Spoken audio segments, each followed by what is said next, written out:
Continúan los diálogos en busca de paz para Medio Oriente en los que participan Estados Unidos, Israel, Egipto y Qatar. Mahmoud Abbas, presidente de la Autoridad Palestina, instó a Hamás a cerrar un acuerdo con Israel para evitar una catástrofe en Rafah.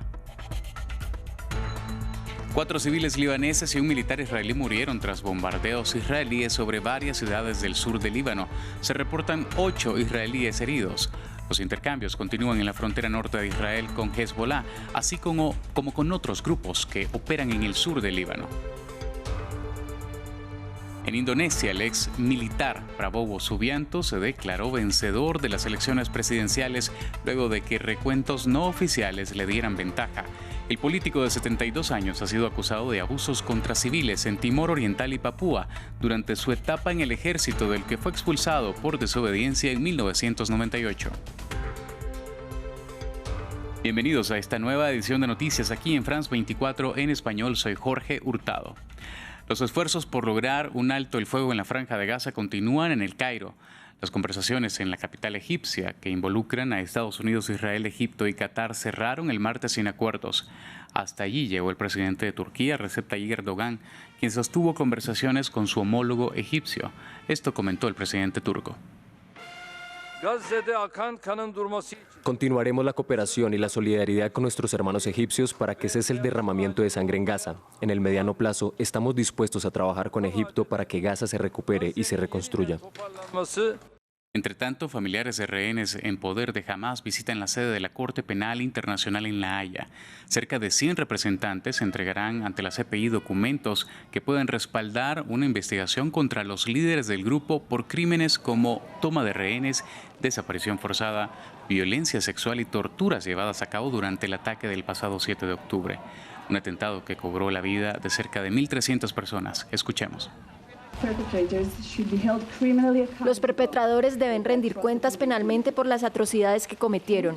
Confiamos en que la Corte Penal Internacional tenga las capacidades de hacer justicia para los rehenes y sus familias. La visita del fiscal a Israel ha reforzado nuestras creencias en la integridad y profesionalismo del tribunal.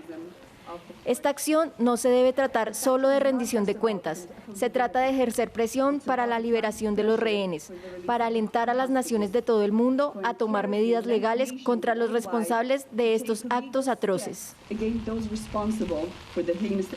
Y el conflicto transfronterizo entre Israel y Líbano no cesa. El líder de la milicia libanesa Hezbollah afirmó ayer que los bombardeos continuarían de no haber un cese el fuego en territorio palestino. Esta amenaza se materializó este miércoles con el lanzamiento de cohetes contra el sur de Israel y una fuerte respuesta de parte del ejército de Tel Aviv, que mató al menos a 4 personas. Marta Moya nos amplía. Represalias mortales en el sur de Líbano. Este miércoles Israel mató a al menos 4 personas e hirió a casi otra docena de ellas en aldeas libanesas fronterizas, confirmaron fuentes de seguridad del país. Una ofensiva ratificada asimismo por Tel Aviv. En respuesta al continuo lanzamiento de cohetes hacia el norte de Israel, aviones de combate de las fuerzas de defensa de Israel atacaron una serie de objetivos terroristas de Hezbollah. Los objetivos incluían complejos militares, salas de control operativo e infraestructura terrorista. Varios objetivos pertenecían a la élite de Hezbollah de las fuerzas de Radwan. Horas antes, la milicia chiita libanesa Hezbollah disparó una ráfaga de cohetes direccionados al sur israelí. Artillería que alcanzó una base militar, mató a una mujer soldado y dejó a varias personas heridas, señaló el gobierno de Benjamin Netanyahu.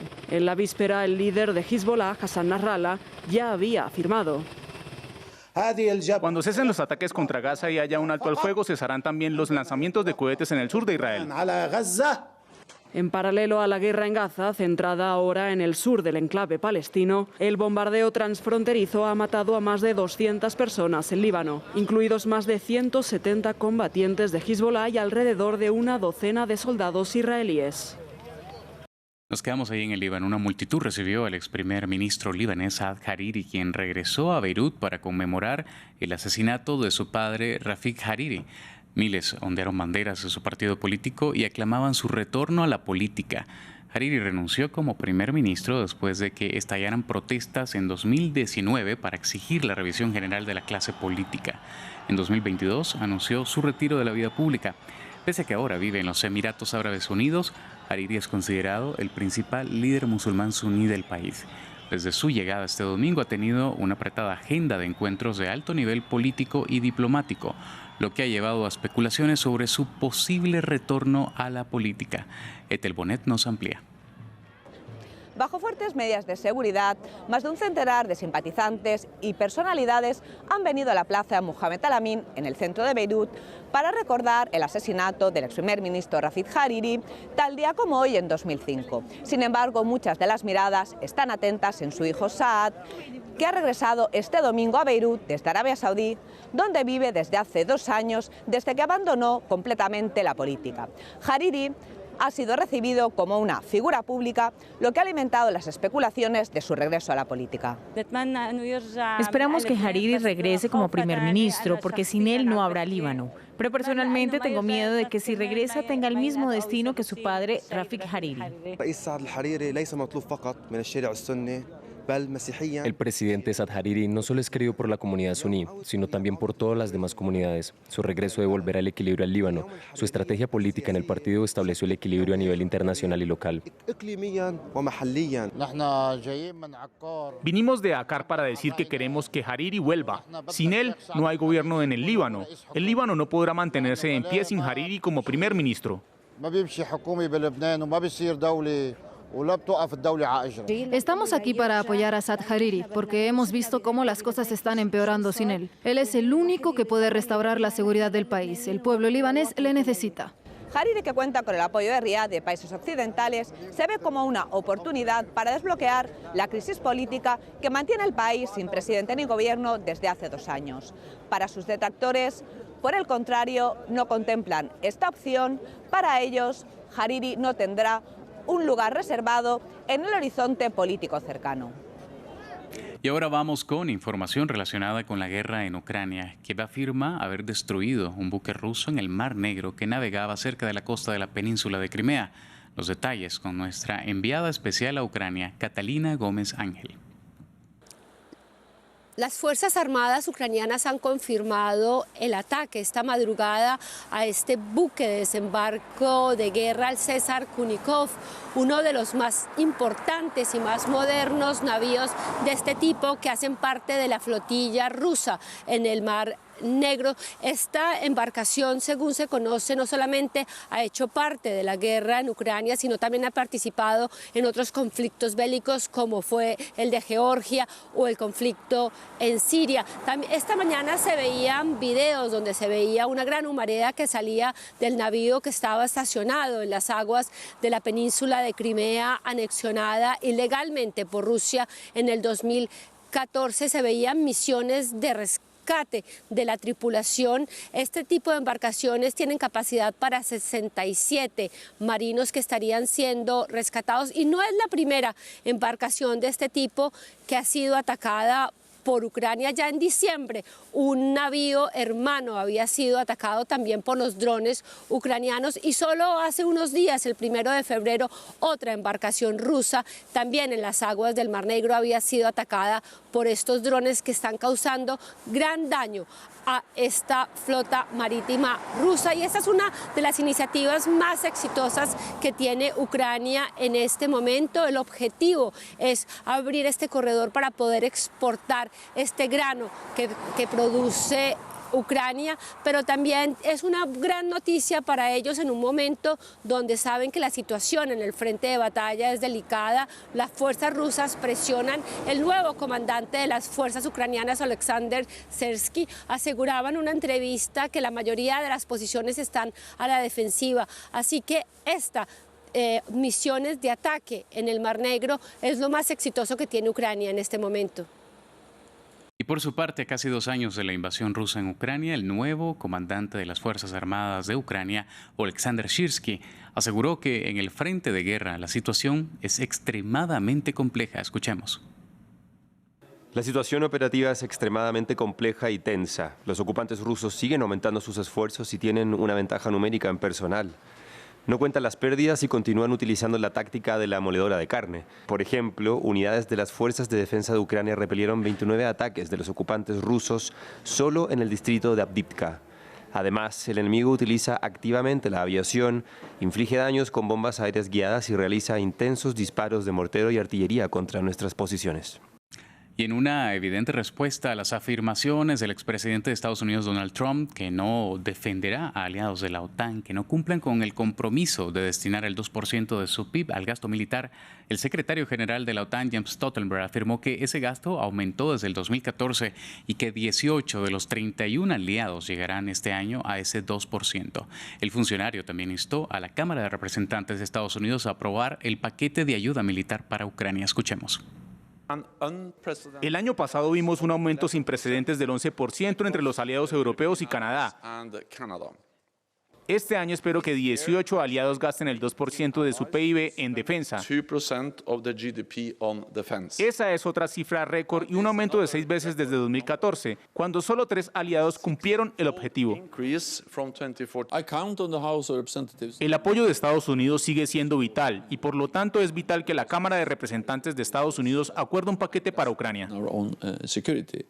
Y un tribunal de apelación francés confirmó el veredicto de culpabilidad para el expresidente francés Nicolas Sarkozy, acusado de gastos excesivos en su campaña presidencial del 2012 en el denominado caso Vimalion.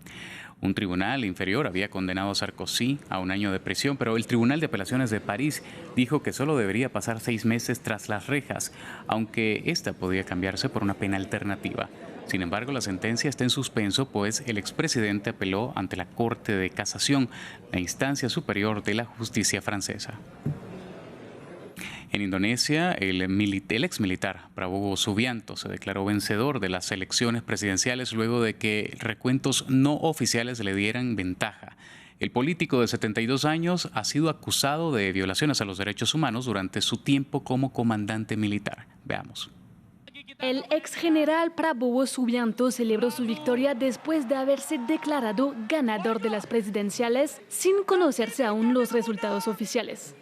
Según datos de los conteos rápidos, obtendría más de la mitad de los votos con una amplia ventaja sobre sus 2 rivales políticos.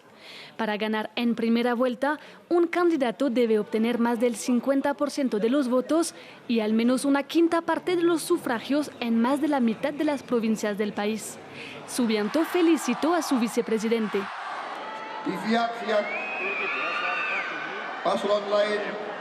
Todos los recuentos, todas las encuestas, incluidas las encuestas de otros candidatos, arrojaron cifras que enseñan que Prabowo Gibran ganó en una sola vuelta.